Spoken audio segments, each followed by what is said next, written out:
All right, my friends, welcome back to another episode here on the Fit Father Project and Fit Mother Project podcast. I can truly say this with 100% certainty. There has never been an episode like this on the podcast so far for many reasons. One is that the person actually being interviewed today is our very own podcast producer, Mike Liguori. This is the man behind the scenes that effectively makes this podcast happen.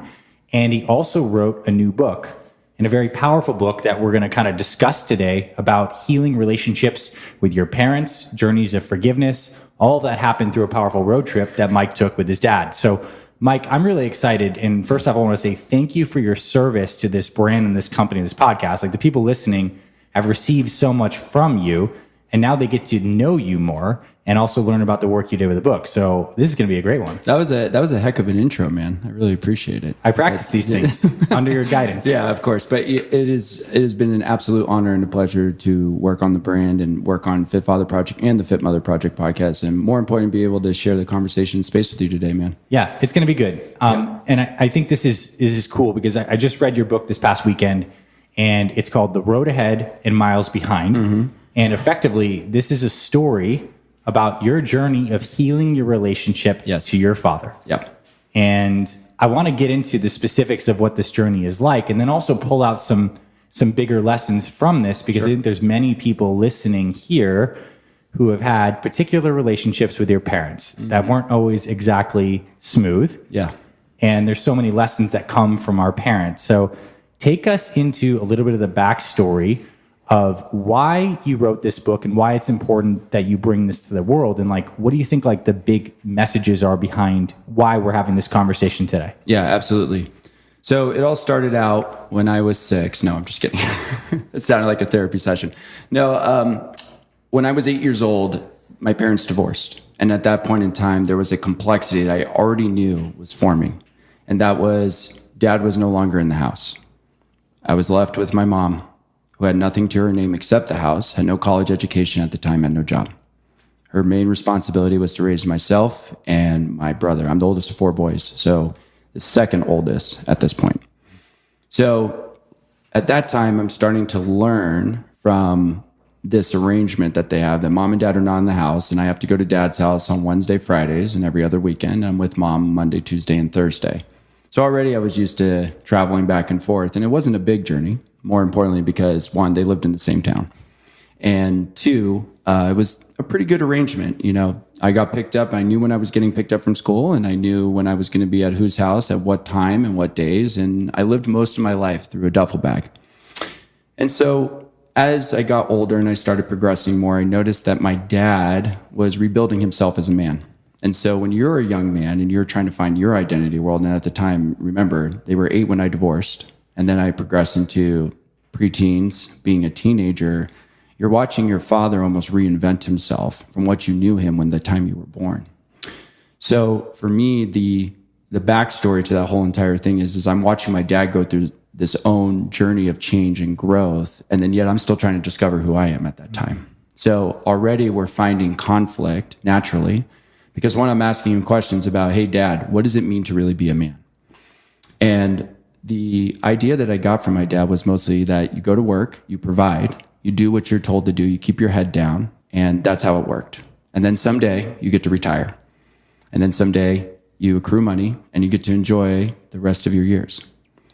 And that to me, in a lot of ways, didn't sit well with me naturally. And I can't explain truly why that didn't sit naturally with me as a young teenager.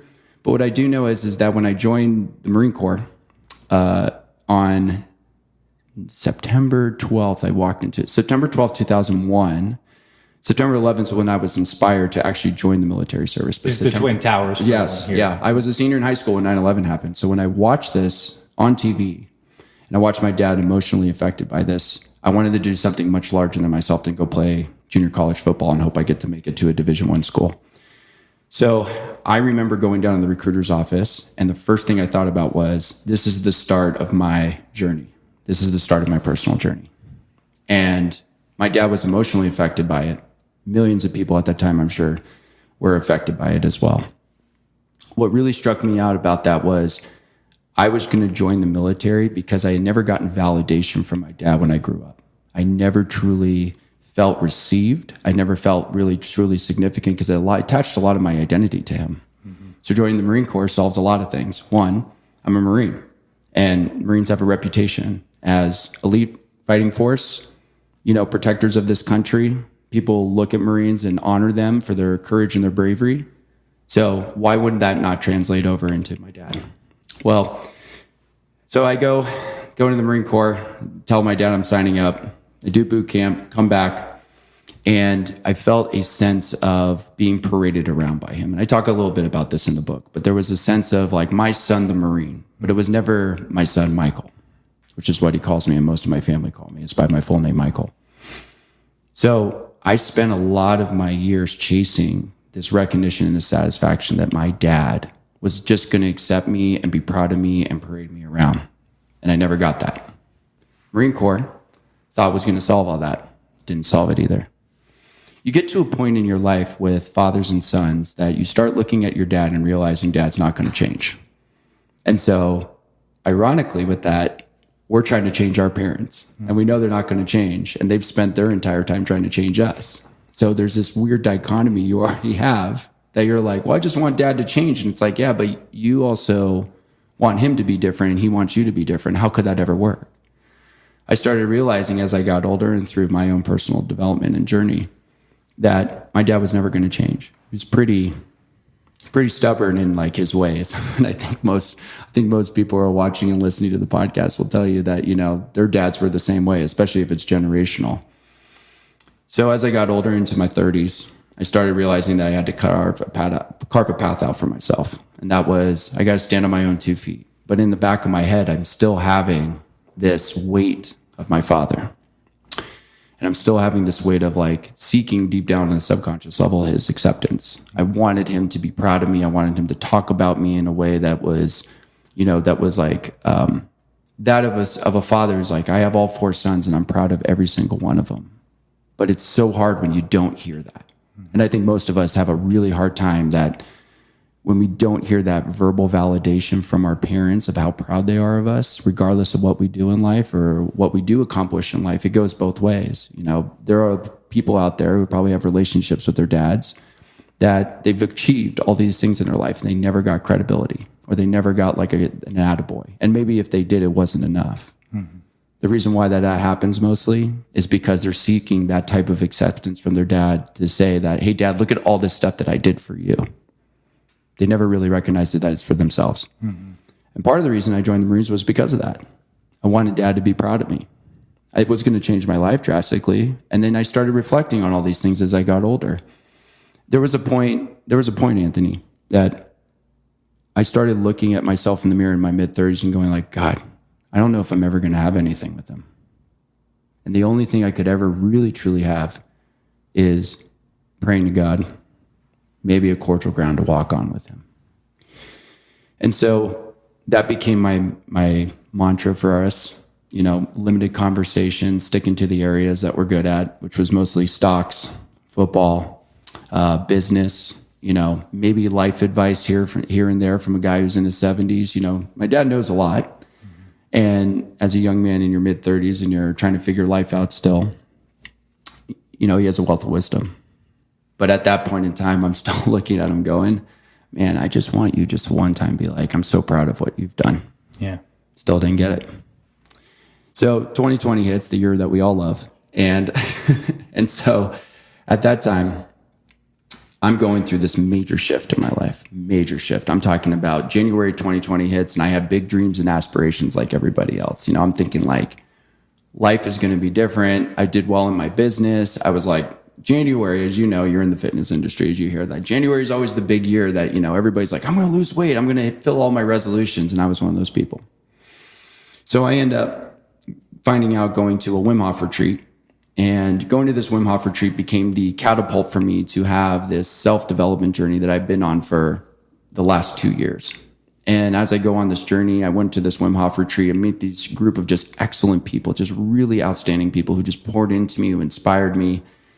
I came out of that retreat March 15th of 2020, and the entire country shut down. And that's a very infamous day that will be there for history. is the entire country shut down is when the airports all shut down. I didn't get on a plane. I ended up actually renting a car from Salt Lake City. It was the last 2 rental cars in the airport. And I drove in the car and I went back to Denver. It was an 8-hour drive. And at that time, I'm all fired up. I'm like, I just did ice baths with like Wim Hof's like #1 trainer. I had a Super Bowl champion and former NFL player just like pour into me and light me up and tell me I was more than enough. And I felt this like fire inside me that I never got from anywhere else in my life.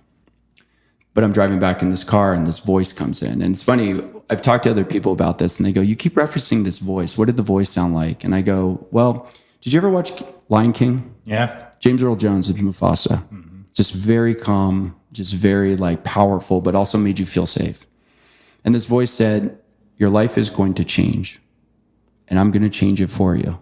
Now, when you hear that at any point in time, when James Earl Jones especially becomes like what I like to call voice of God, first thing you start thinking about is, but wait a minute, why are you changing everything? I kind of like things the way they are. And I only like things out of a sense of mediocrity, which I was comfortable with up until that point of March 15th. So I'm in this car and I'm driving 8 hours back and I keep hearing, your life's going to change, your friends are going to change, your relationships are going to change, your body's going to change, everything is going to change. Didn't tell me how. So get back to Denver. I'm like, life's on fire. I tell my buddy what happened. Whole entire country shut down. We're all in our apartments quarantining. Depends where you are. Some were more strict than others. And I noticed my mindset starts changing. And I noticed that the people that I'm working with in my agency business, I'm mentioning that there is a part of me that is feeling super inspired, that is feeling driven. And I'm hearing all of these things from my clients that are specifically telling me the wisdom that they've had, have accrued over the years of business and self-development. And I just start going, wow, man, this stuff's making sense to me. It's like freaking landing with me. So as we go through, I start realizing I'm having these dreams that are occurring to me, and I'll get into those later. But, at the stopping point, we'll continue on with this. But I start realizing that in the middle of the year, something was shifting between my dad and I, and it was getting pretty big, but it was almost like the gap was widening. So it's getting more tense, more space? Yeah, I mean, it was getting more tense because I didn't know what else to say to him, because you get to a point where you're trying to change your parents so much that you just want a cordial ground to walk on. So it's like, how long are you going to keep talking about stocks and football and business and, and like once in a while life advice? I talked to my dad more about college football than I did what it means to be a man.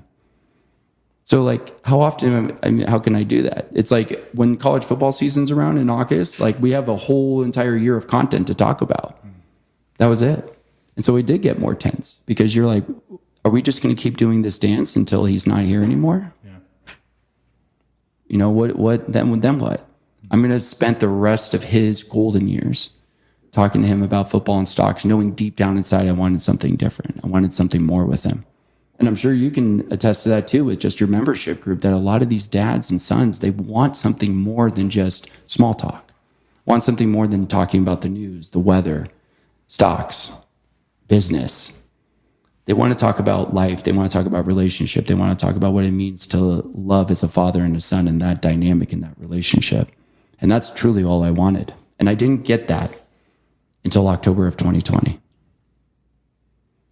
Well, so let's talk about that. Yeah. You get a fateful phone call, right? Yeah, I got a fateful phone call. And when October 2020 happened, I was sitting outside drinking coffee as I usually did. I was living in Denver, Colorado at the time.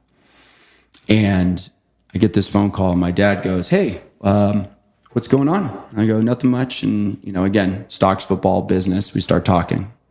And he goes, hey, I want to ask you something. You and I have never really spent a whole lot of time together. How would you like to go on a cross-country road trip with me? We'll start in Las Vegas. You like Vegas? Well, of course I like Vegas. I like hanging out there. It's a good time.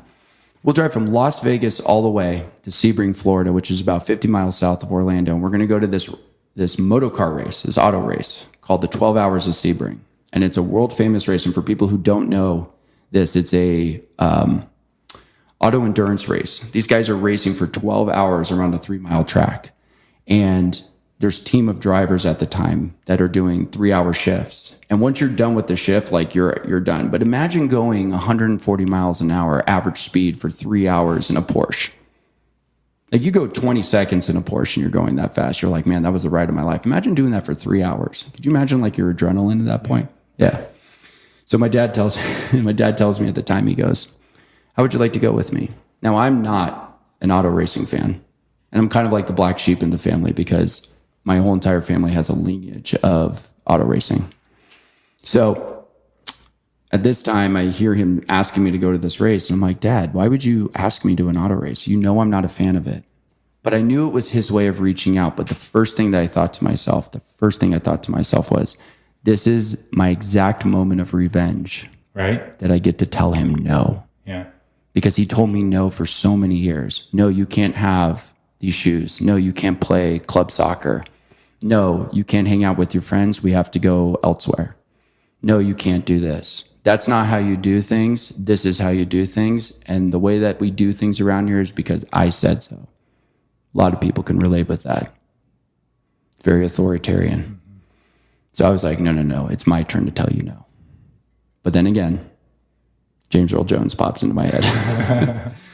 The voice of Mufasa pops into my head and he says, Michael, you need to go on this trip with your dad. It might be the only one that you ever get with him.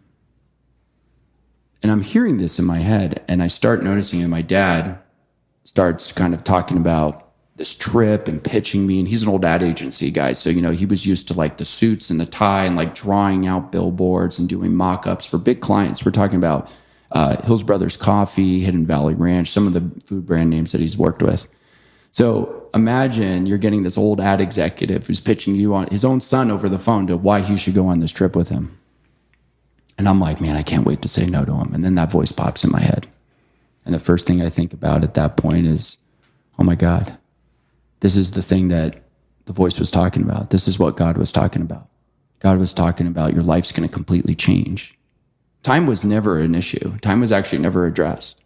It just, in that car ride in March of 2020, it was just, your life's going to change and it's going to happen. But I never got a time frame. Yeah.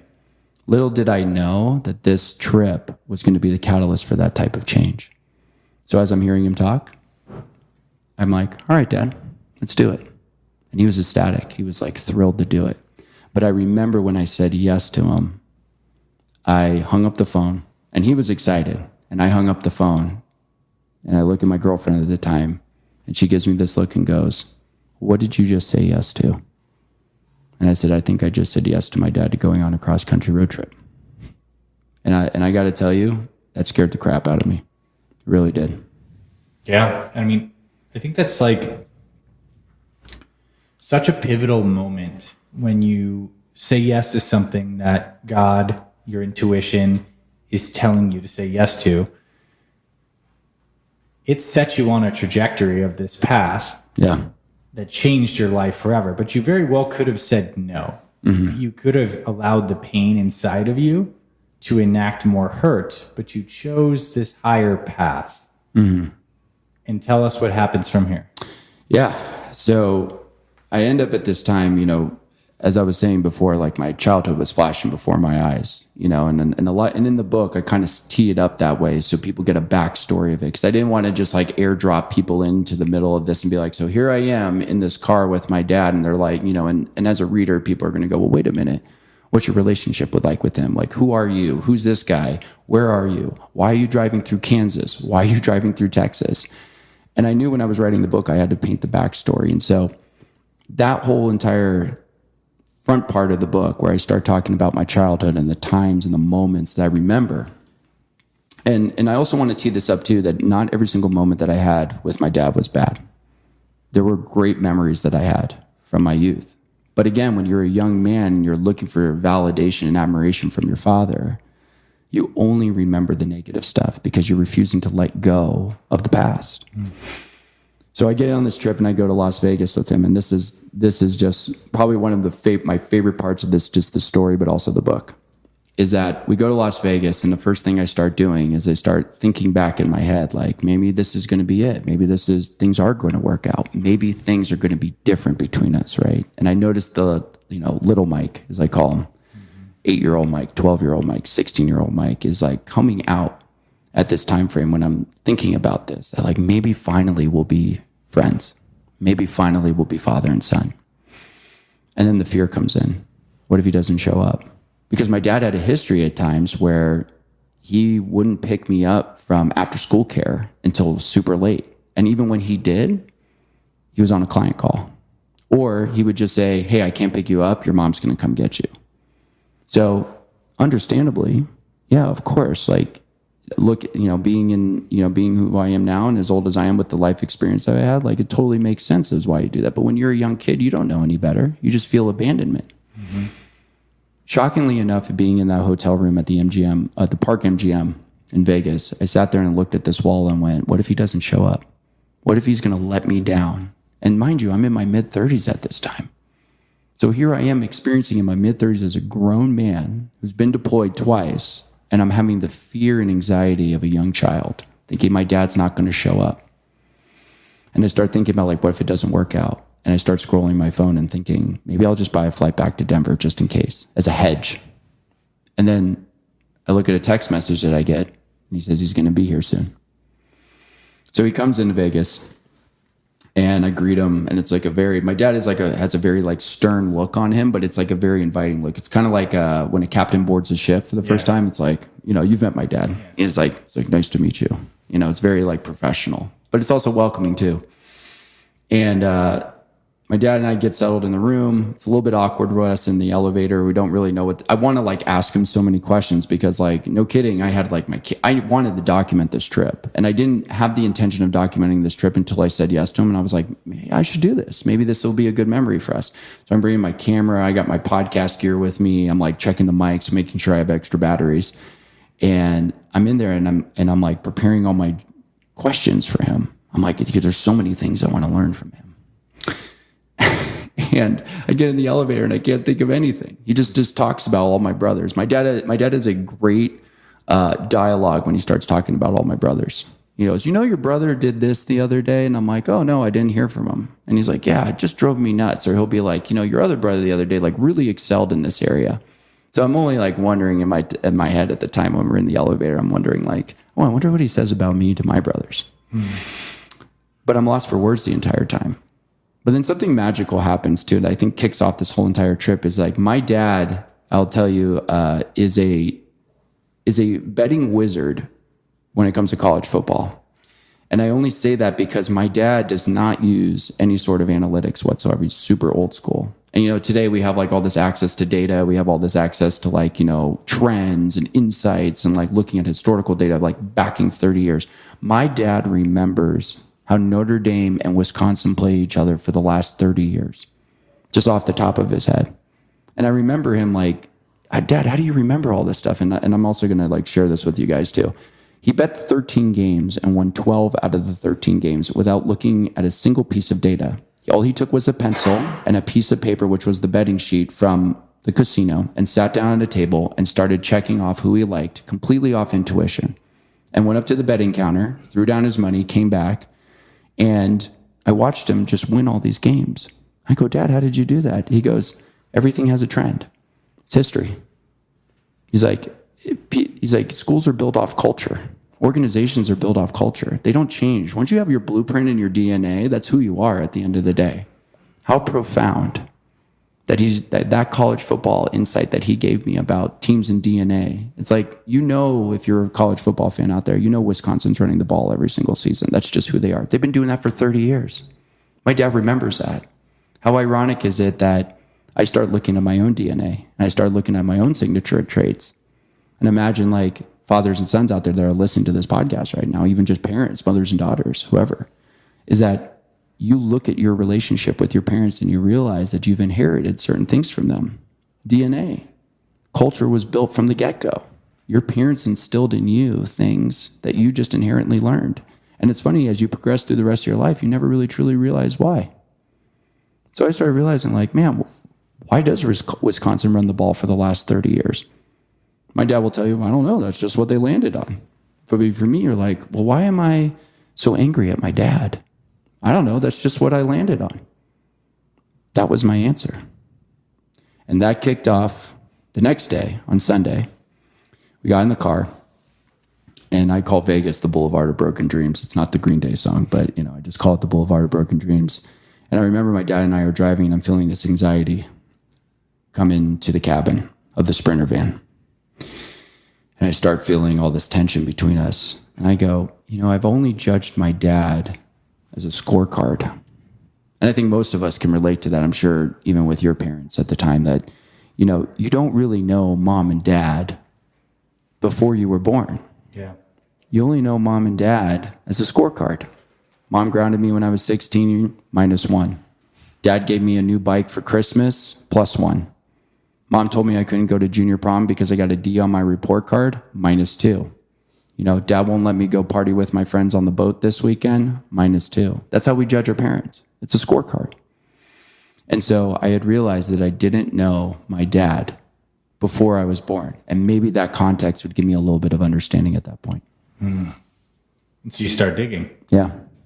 What are the first questions you ask him? Like, where do you even start with that? And do you go very direct with him at this time? Yeah. I mean, first off, I think whenever you're encountering somebody significant in your life, like your dad or your mom, I think the first thing you ask yourself is like, I got to be super careful here, right? Because we're so intertwined with our parents. I mean, we came from our moms. Dad raised us, especially if you're a man. Like, dad is the first male role model that you're looking at.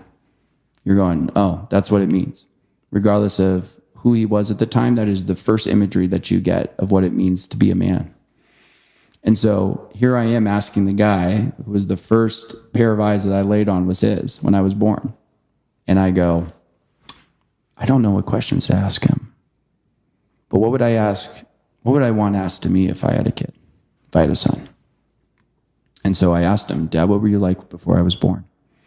Little did I know that question would have popped him open. And there was other things I wanted to ask him too, because there was a little bit of like some unresolved situations that happened when I was a kid that I never got clarity on. But that was the first question I asked him. And I got to tell you, he popped open like a bottle, just right off the top. And he just kind of gave me this look like, oh yeah, well, there's a whole lot I can tell you. He's like, did you know I went to Woodstock? I was like, wait, which Woodstock? I was like, because there was only a couple in history before they like shut it down. I don't think they did it for like 30 years until the 90s. And he was like, oh yeah, I was at the one where Jimi Hendrix played. I was like, wait, how old were you, Dad? He's like, oh, I was like 23. So he tells me the story of how he went to Woodstock. And then from there and first of all, like anytime you hear your parents like went to Woodstock, which is arguably like the greatest concert in history, automatically I'm like, Dad's pretty cool. Like first thing I start thinking about. But then I start asking him more, well, like, what were you doing there? Oh, I don't know. I was just hanging out with my friends. Well, what'd you do after that? I decided I'm going to go to California. And then what else happened? And then it just kept rolling and rolling. And imagine doing that with your parents for 4 days straight. Right. 4 days. I think that's probably the power of this experience. It's the context of this Sprinter van and the fact that you had the time to go deep and both you guys weren't wrapped up in your normal day-to-day where the mind is not tasked with the normal rhythms of life and you could really go deep with your dad. Mm-hmm. And so what are you experiencing as you're learning insights about your dad?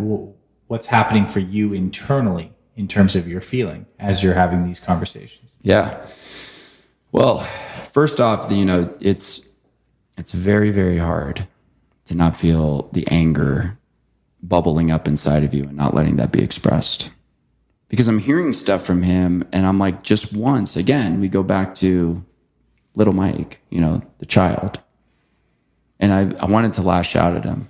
And I was like, for just once in your life, Dad, can you just acknowledge that I'm doing pretty well for myself?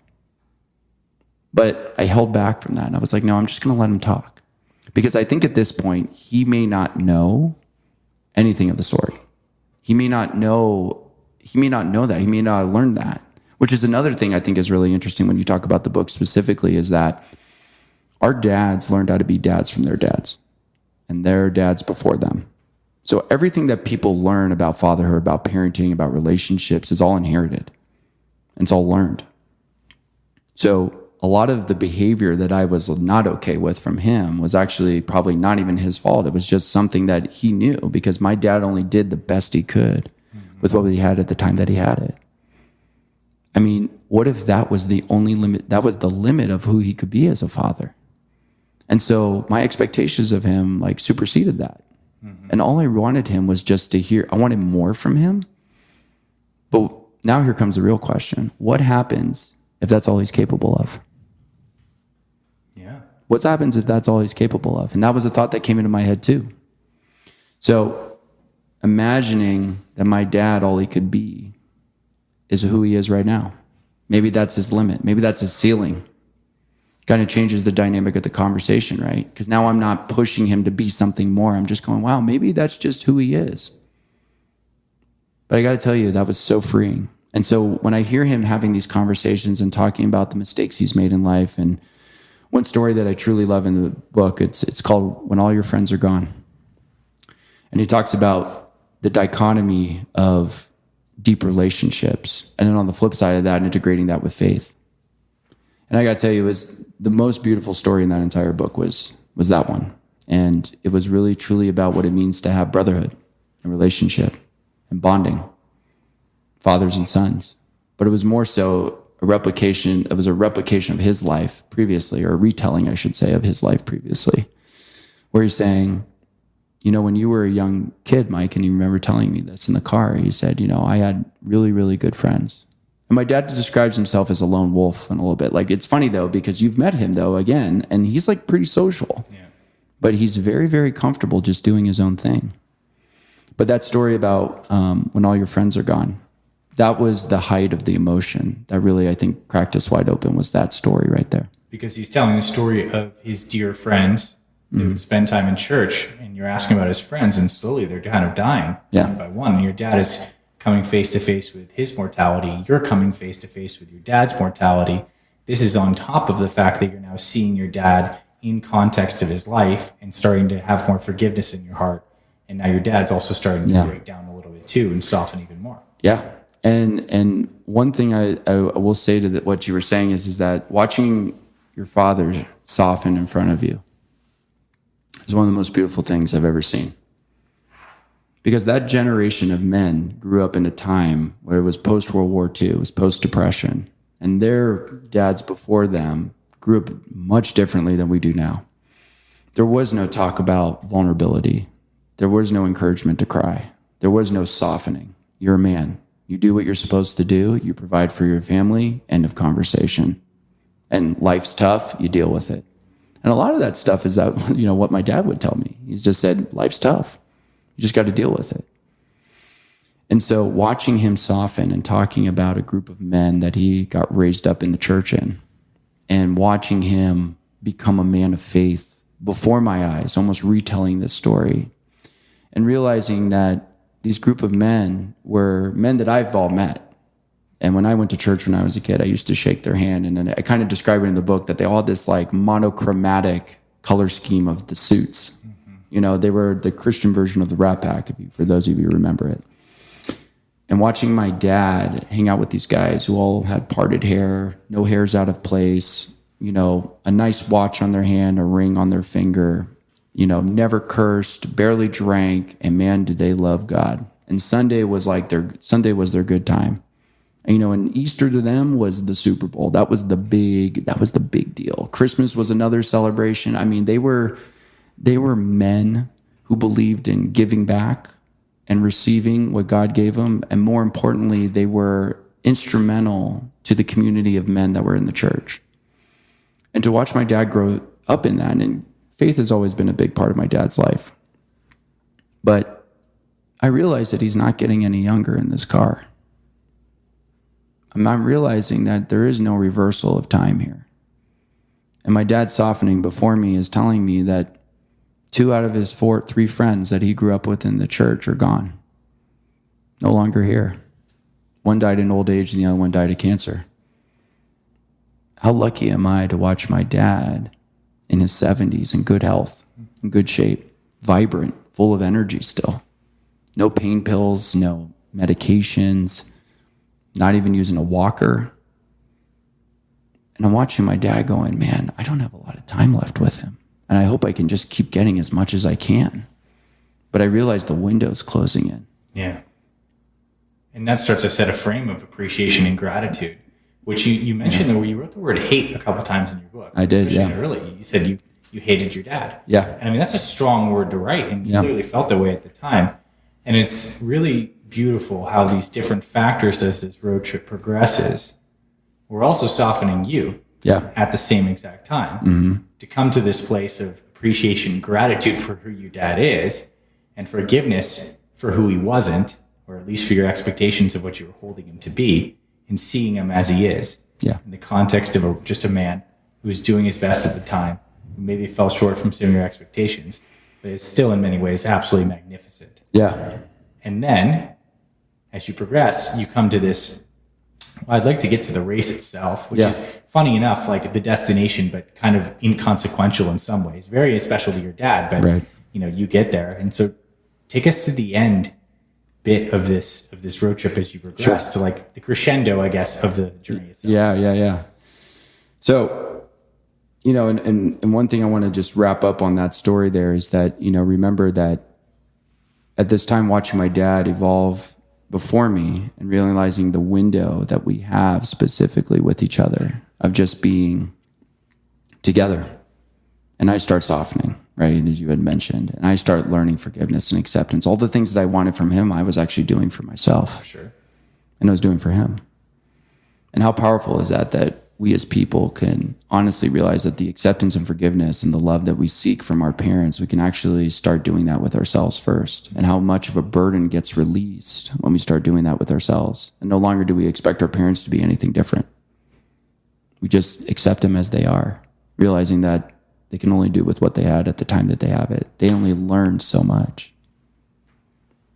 That release for me was so powerful. That release for me was just like, wow, Dad's here right now. The anger dissipates. Everything goes away. And I start realizing that like as we drive further east, I start opening up to him and I start telling him my worries and my anxieties and fears. And we get to the end. And, you had said something earlier. It was never really truly about the destination of the race. It was always just about the journey getting there. And Dad's really truly about the journey. He always has been. Even when we were camping and and I talk about this in the book, one of my dad's favorite sayings is make pretend you're camping. And it was usually just a way to tell us to shut up very nicely when we were complaining that, we didn't have supplies or there wasn't a Sega Genesis around or we couldn't watch TV or football. That was Dad's way of saying hey, you know what, just suck it up, buttercup. That's just the way that it is. So we get to the end of our trip. And it's Sebring, Florida, and it's this old racetrack that was converted from an airport, so an airfield. And so the signature part about it is the concrete, or the pavement, I should say, of the racetrack has not been redone in years. So imagine tons of bumps, crazy amount of cracks in it. Imagine at the time cars are just flying around here. But the massive breakthrough that I had was watching my dad walk around the racetrack and realizing, and I think this is I want everybody to listen to this too, that there's a stark difference between acknowledging that you are your father's son or you are your mother's daughter than saying, I'm just like my dad or I'm just like my mom. And I started working and parsing this out, realizing that I always feared being exactly like my dad because there was resentment and anger and hatred I had towards him. And I held on to that for so long because one, it made me feel super powerful. And two, it made me feel like I had leverage against him. That it's not me you have to earn, it's not me that has to earn trust with you, Dad. It's you have to earn trust with me. So I hold on to that. How many of us are doing that? Just in our lives right now with coworkers, with clients, with business, with friends, with kids, right? Exactly. So you start thinking about how much we spend of our lives holding on to resentment and anger towards people. And I don't believe life is really short. I believe that life is fragile. So the fragility of life is really where I think people really truly miss the mark is that they focus on the length and they don't focus on the quality of time or the fragility or the condition of that state. And I realized that I had all this time with my dad for years and years and years, and it was so fragile because of all this anger and resentment that I had. Now I'm in this car with him for 11 days or on this road trip with him and camping out at the racetrack. And I start realizing that, I am my father's son. And what was the definition to that towards me? And the definition is that I inherited generational traits and curses from him. And we talk about that a lot. And for some of you might not recognize that, but think about it. Every single one of you has inherited something from your mom and something from your dad, whether you like it or not. and they're categorized into traits and curses. So for me, the traits that I inherited from my dad was his curiosity, for his imagination, for his enthusiasm for life. And it's kind of funny, if you've ever taken the Enneagram test, have you taken that? Yeah. Yeah. So my dad and I are actually both 7s, which are the enthusiasts. And I'm like, oh man, I wonder if I got that from him. I was like, that's kind of cool. No wonder he gets like so psyched about like, you know, car races or like the little things or the mechanics. I mean, I remember going on trips with him. We would walk down in New York City. I remember he took me to New York City one time, and he would just walk down the street. And the first thing he would do is, my dad is your classic, does not tell you when he's stopping. If you've ever been with somebody like that when they're traveling, like you're all walking in a pack and you're like, oh, look at all the sights and sounds. My dad would just like walk over here and just like look at that building. And he would start muttering to himself. I'd be like, Dad, we're hungry. Hurry up. Shh, wait. And he would just like look up at the building and he would go, I wonder how they did that. And he would talk to himself, and he was just always like completely enamored by that. And I realized, I go, oh my God, I did that too. And I still do that. There are times where I walk by stuff and I go, I wonder how people get up that mountain. How do you think they like got up there? And so I inherited that natural enthusiasm and that curiosity. And that's a trait that I got. And I got some from my mom too. And I talked a little bit about my mom in the book, but when you really truly think about it, I inherited these beautiful, beautiful traits from him. And I only recognized that when he was walking around that racetrack, watching him just be excited about something to cheer for. And the curse part, and let me talk about that for a second. We inherit things from our parents that we do not like. And man, I bet you a lot of us out there are holding on to that, wondering, you know, for the longest time, like, God, why do I have to be like my mom? Why do I have to be like my dad? God, I hate the fact that I'm like that. And I'll tell you, there are things that I got from my dad from a curse standpoint. And the first one is that my dad is really stubborn, and he's got a way he'll grind you down. If you disagree with him, he'll just say, well, why don't we look at it from a different way? And that's his way of getting you to kind of flip on the other side. And he's really good at that. And I noticed that I started doing that too for the longest time. I would just be like, oh, someone's disagreeing with me. And it didn't hit me until I was on that racetrack though, which was really funny. I'm at this racetrack, and I noticed that actually in my past, there are people I've had conversations with. I'm like, oh, you don't agree with me? Well, let me flip it on its head and show you another side of the argument. And then I'm like, oh my God, dude, I'm just like my dad. And it drove me crazy. But letting go of that anger and resentment, that hatred towards him, I actually started realizing that I'm embracing the curse and the trait. Mm-hmm. And it led me to believe like, wow, I am my father's son, but I'm not like him. I'm completely different. I have my own personality, my goals, ambitions, and dreams, different wants in life. But how proud am I to be my father's son? And how proud I am that I'm not just like him. And maybe that's where we find cordial ground with each other, is realizing that we're the same, but we're not alike. Yeah. I think the theme is acceptance, right? Ultimately, you come down to the traits and the curses, acceptance that comes through the illumination of seeing things as they are. Yeah. And like, is that not healing? I think that's kind of like the essence of personal healing. And also with this feeling that you said, when you left behind some of that anger and resentment, right, you felt lighter. Yeah. And I think that's just always a telltale sign when you're on the path, is that you feel lighter. And I think it's very relevant that we're on this particular podcast here with fit fathers and fit mothers, physically enlightening themselves. Yeah. Hopefully going through journeys to emotionally and spiritually enlighten themselves. And that's kind of seems like what you guys did, is the deep inner work through the vehicle of your dad for your personal enlightenment. And ultimately, as he shares in the foreword, for his as well. Yeah. It has to be mutual, especially with an interpersonal relationship, you know? Yeah. I mean, that's the only way I can explain it. The only thing I can explain to you is that nothing in that card didn't happen without the presence of a higher power. James Earl Jones did a heck of a job, I got to tell you. But there's something funny when you're sitting in your car with your parents and for 11 days and hoping to God that you get all this healing, and you're realizing that, like, maybe if I just keep going. And it's very metric based. It was very metric based for me, which was so odd because I am not a metrics person. I mean, I'm like your classic Italian. Like I eyeball stuff when I cook. I do not measure anything. I don't follow recipes. I go, oh, no, it kind of feels good. And I was doing that completely opposite with my dad. I was looking at him and I was going like, okay, maybe if I just keep pushing this conversation, I just keep doing this. And I just maybe a little bit more like, let me get to the root of this. And then I'm going to like bring something to light. And then that's the piece of evidence that I need. And then I'll feel better. But I let everything go when I realized that he is just wanting more than anything to be loved and accepted like we all are. And I think he just wanted love and acceptance from his sons. And he's proud of us.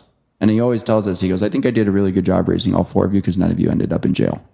That's like, that's kind of like his benchmark for success with that. But the most important thing is that, for all of us, how easy could life be if we no longer hold on to that resentment or anger towards our children, towards ourselves, more importantly? I think it all starts with ourselves too. And the moment that I released everything that I disliked or disavowed from my dad, that's when I really, truly welcomed him in and like accepted him who he was. And watching us heal in this vehicle, right? Literally and figuratively in this vehicle, and having the presence of God come into that vehicle and say, you two need to sit down and you two need to talk.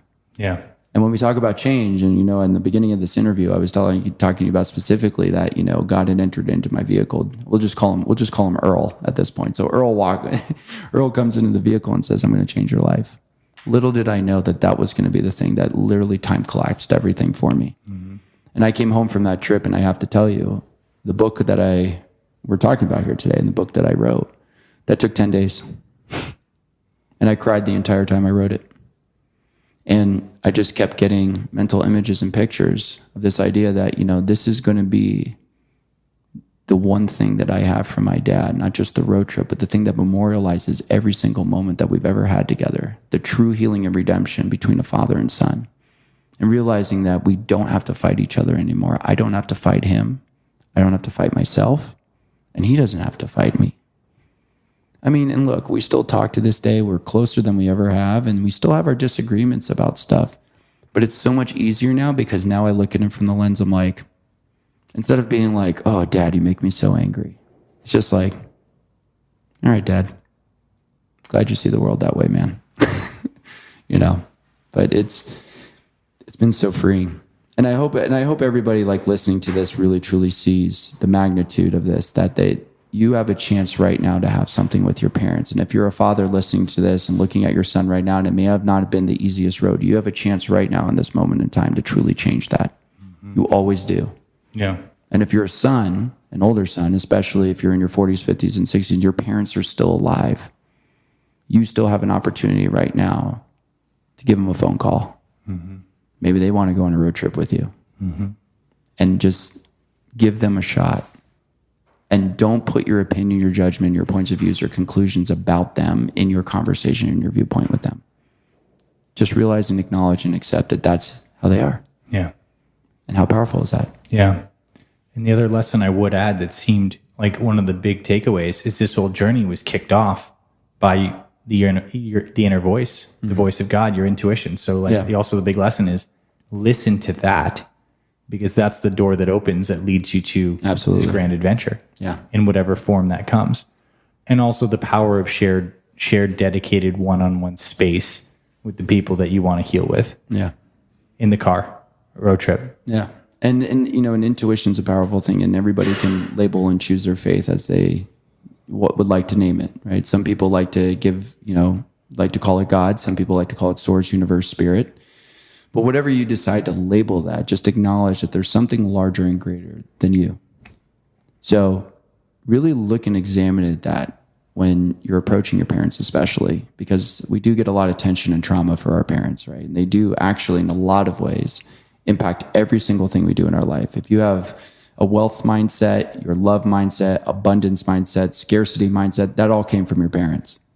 And I guarantee you, if you go and look back and be like, man, I don't understand why I can't not bring money into my business. You might be looking back and going, oh, well, no wonder. Like mom and dad used a cash envelope system because when times were tough, they would stuff the envelope. And they would tell us we couldn't get 2 servings of dinner And I mentioned that in the book too, is that, when my mom was raising us, there were months that mom was like, yeah, you can have an extra serving. I got to go do a Costco run. It was good. And there were other months where she's like, oh, you and your brother. And by the way, my brother and I are pretty big kids at the time. And so we're not small human beings. So imagine telling like two big growing boys that all of a sudden that, they can't have seconds, and they're playing sports too. It's like a stab in the side. It's like, oh God, I can't eat more, Mom. I can't have dessert either.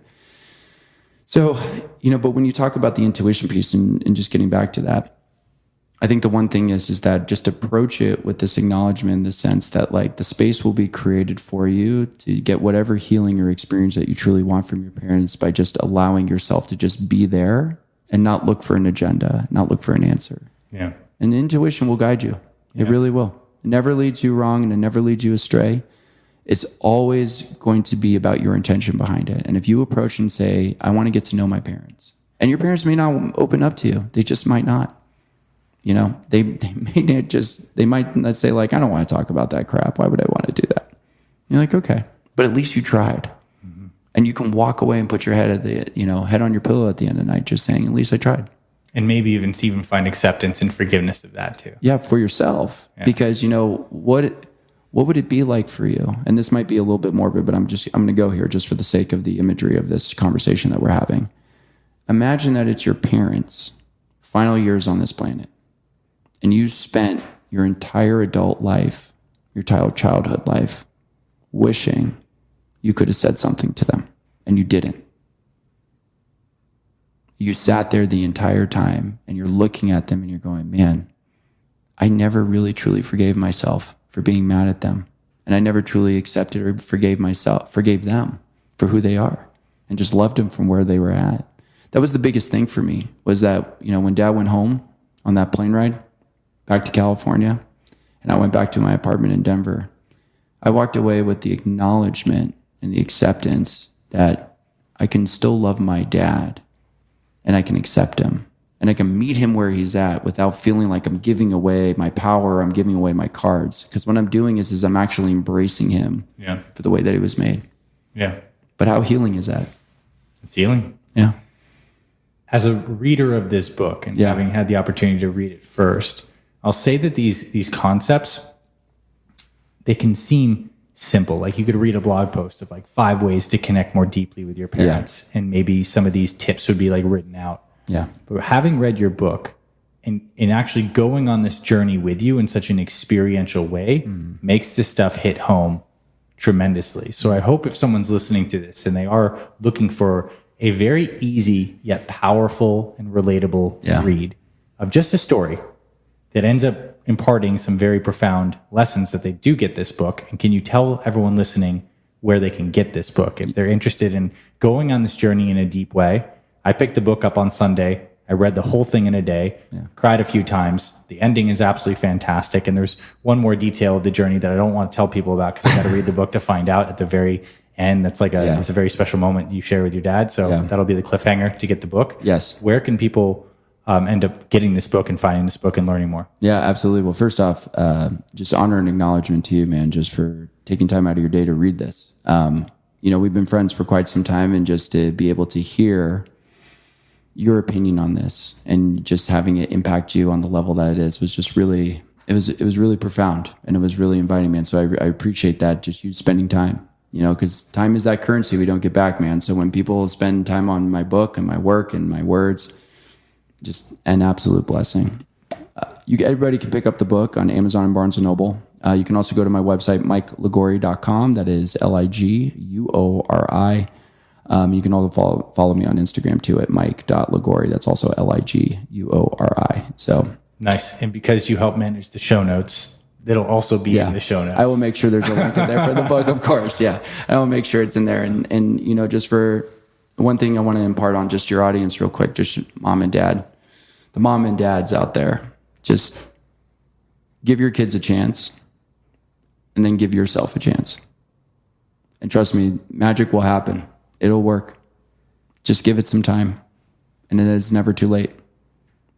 You can always have something with your kids. You can always have something with your parents. You can always have something with yourself. So I really appreciate that, Dr. Anthony, for having me. And thank you. It's been a blessing, man, to be here. Thanks, Mike.